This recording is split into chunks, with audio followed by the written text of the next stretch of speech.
Upon receiving the tanks, make sure A.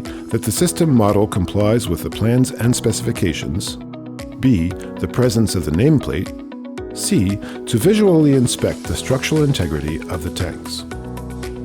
Use the materials indicated on the plans and specifications. We recommend that the pretreatment tank and the BioNest reactor rest on a layer of draining material, free of coarse stones and at least 150 millimeters thick.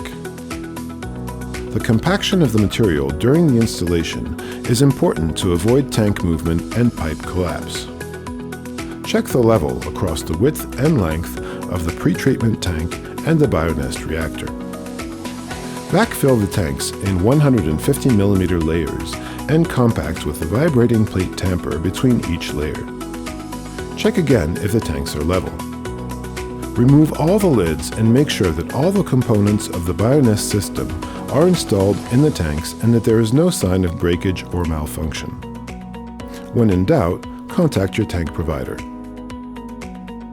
At the first lid of the pretreatment tank, verify that the inlet baffle is placed in a vertical position. At the second lid of the pretreatment tank, verify that the effluent filter is securely attached. At first lid of BioNest reactor, check that the media is evenly spread through the tank. Verify that the inlet baffle is placed in a vertical position. Check that the air inlet is properly attached and that the bulkhead adapter fitting is tightened. At second lid of BioNest reactor, check that the media is evenly spread through the tank. Verify that the outlet baffle is placed in a vertical position. Resecure all lids.